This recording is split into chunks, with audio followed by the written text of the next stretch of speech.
नमस्कार दोस्तों, मैं हूं अर्पित और एक बार फिर से आपका स्वागत है। भारत के इतिहास में ऐसा पहली बार होगा जब सुप्रीम कोर्ट की निगरानी में वोटिंग होगी। सोचिए क्या वक्त आ गया है प्रधानमंत्री नरेंद्र मोदी के अमृत काल में, जब भारत विश्व गुरु बन चुका है।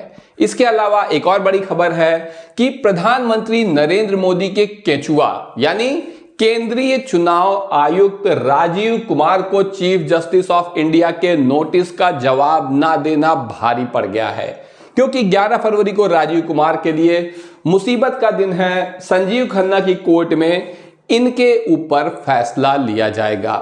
यहां पर आपको बता दें कि इस बात की पूरी संभावना है कि रिटायरमेंट से पहले ही राजीव कुमार अपनी नौकरी खो सकते हैं, और ये वही मामला है, ये वही याचिका है जिसे चीफ जस्टिस ऑफ इंडिया, जो कि अब रिटायर हो चुके हैं, चंद्रचूड़, इन्होंने सुनने के काबिल नहीं समझा था और कहा था कि अगर दोबारा आए तो जुर्माना लगा दूंगा। आप देख सकते हैं हरियाणा चुनाव को लेकर सीजेआई ने लगाई फटकार।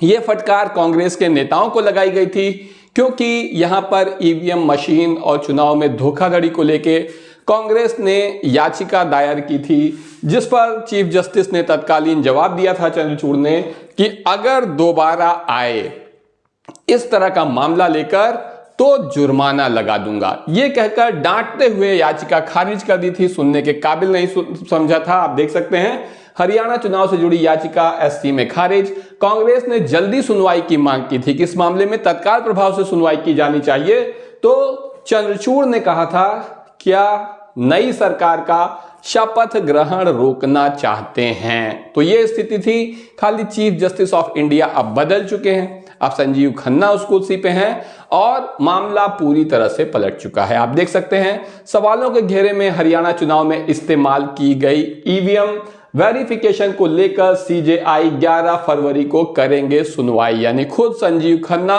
11 फरवरी को इस मामले में सुनवाई करने जा रहे हैं। और ऐसे में सबसे बड़ी तलवार लटक रही है केचुआ जी के ऊपर, केंद्रीय चुनाव आयुक्त के ऊपर। सुप्रीम कोर्ट पहुंचा ईवीएम सत्यापन की मांग का मामला, मुख्य न्यायाधीश संजीव खन्ना की पीठ करेगी सुनवाई। तो ऐसे में अब इनका क्या होगा, ये देखने वाली बात है। क्या इनके मालिक इन्हें बचा पाएंगे? कमेंट सेक्शन में बताइए आपको क्या लगता है, क्योंकि इन्होंने चुनाव आयोग की जो छवि है उसको ऐसा दाग लगाया है, उसकी प्रतिष्ठा और साख पर ऐसा बट्टा लगाया है जो कभी भी साफ नहीं होगा। आगे आप देखिए, पोलिंग बूथ पर वोटर्स की संख्या 1200 से बढ़ाकर 1500 क्यों कर दी गई? एससी ने इलेक्शन कमीशन से, यानी सुप्रीम कोर्ट ने इलेक्शन कमीशन से इस सवाल का भी जवाब मांगा है। यह भी हरियाणा चुनाव से जुड़ा मामला है। आप देख सकते हैं सीजेआई संजीव खन्ना और जस्टिस संजय कुमार की पीठ ने आयोग की ओर से पेश अधिवक्ता मनिंदर सिंह को इस फैसले के पीछे के तर्क को स्पष्ट करते हुए हलफनामा दायर करने को कहा था। लेकिन यह मामला है 2 दिसंबर का, आज तक कोई हलफनामा, कोई जवाब केंद्रीय चुनाव आयोग की तरफ से नहीं आया है। और अब ऐसे में इसी मामले में 11 फरवरी को सुनवाई करने जा रहे हैं चीफ जस्टिस ऑफ इंडिया। आप देख सकते हैं ये खबर है इंडियन एक्सप्रेस की, और इसमें आप स्पष्ट रूप से देखिए, supply Haryana election documents to advocate Mahmood Pracha. High court ने, हरियाणा हाई कोर्ट का जो है आदेश है कि एडवोकेट महमूद प्राचा को इलेक्शन से जुड़े हुए डॉक्यूमेंट दिए जाएं। लेकिन इसके जवाब में भारतीय जनता पार्टी का कमाल देखिए कि इन्होंने कानून ही बदल दिया। कानून कैसे बदल दिया? चुनाव नियमों में सरकार ने किया बदलाव, इलेक्ट्रॉनिक रिकॉर्ड नहीं मांग सकेंगे आम लोग। अब ऐसी स्थिति में आप समझ सकते हैं कि सरकार किसी भी कीमत पर जवाब नहीं देना चाहती है, पारदर्शिता को समाप्त करना चाहती है। हाई कोर्ट का ऑर्डर भी नहीं माना जा रहा है, सुप्रीम कोर्ट के भी कोई सवाल है तो उसका जवाब ही नहीं दे रहे हैं, चुनाव आयुक्त की ओर से कोई जवाब ही नहीं आ रहा है। ऐसी परिस्थिति में आखिर संविधान और लोकतंत्र की क्या स्थिति बची है? आप देख सकते हैं चुनाव नियमों में संशोधन के खिलाफ सुप्रीम कोर्ट में होगी सुनवाई। यही नियम है, ये जो बदलाव किया गया है इसके ऊपर अब सुप्रीम कोर्ट ने सख्त एक्शन ले लिया है। चुनाव नियमों में जो संशोधन हुए हैं उसके खिलाफ भी सुप्रीम कोर्ट में सुनवाई होगी, क्योंकि जयराम रमेश ने सुप्रीम कोर्ट में याचिका दायर की है और संजीव खन्ना खुद इसकी सुनवाई करेंगे, क्योंकि खत्म हो रही है पारदर्शिता, ऐसा दावा किया है जयराम रमेश ने इस याचिका में। कांग्रेस के बहुत बड़े नेता हैं।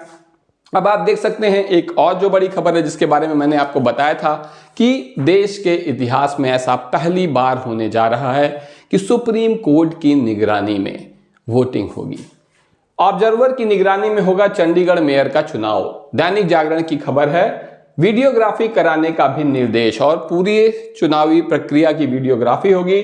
सुप्रीम कोर्ट का ये बड़ा फैसला है। समझिए, मेयर चुनाव तक सुप्रीम कोर्ट में पहुंचा हुआ है, वहां से प्रयास किया जा रहा है कि ईमानदारी से हो, खुद निगरानी करनी पड़ रही है। और ऐसा क्यों हो रहा है? ऐसा इन सज्जन की वजह से हो रहा है। कौन है ये सज्जन? आप में से कई लोग इन्हें पहचानते होंगे।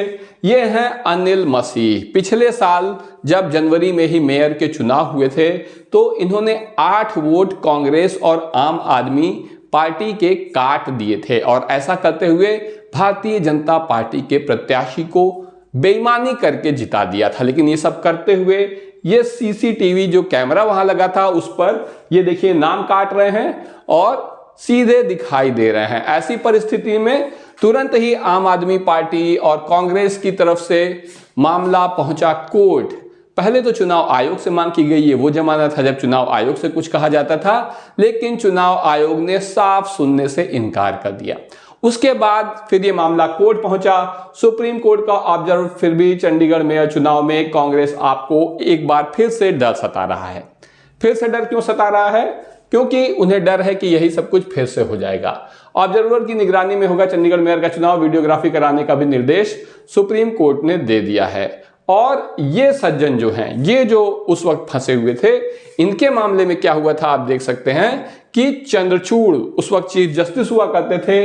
इन्होंने बैलेट बॉक्स अपने सामने मंगवाया था और अपने सामने गिनवाए थे वोट, और जब वोट गिने तो इन्होंने जो 8 वोट काटे थे उसे उन्होंने सही पाया और पलट दिया नतीजा। और इस तरीके से चंडीगढ़ मेयर आम आदमी पार्टी और कांग्रेस का हो गया और पिछले भाजपा के मेयर को हटाना पड़ा।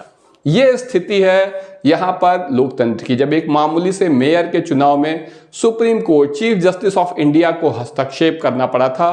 तो आप समझिए लोकसभा विधानसभा में किस हद तक भारतीय जनता पार्टी जा सकती है बेईमानी करने के लिए। ऐसे में ऑब्जर्वर की निगरानी में होगा चंडीगढ़ मेयर का चुनाव। वीडियोग्राफी का भी निर्देश सुप्रीम कोर्ट ने जारी किया है और जिसकी छवि सबसे ज्यादा दागदार हुई है वो कौन है, ये आप कमेंट सेक्शन में बताइए। वो राजीव कुमार हैं या देश के प्रधानमंत्री हैं? कौन इस सब के लिए जिम्मेदार है आपकी नजर में? कमेंट सेक्शन में बताइए। वीडियो को लाइक करिए, चैनल को सब्सक्राइब करिए, अपने दोस्तों के साथ शेयर करिए। अभी के लिए बस इतना ही। धन्यवाद।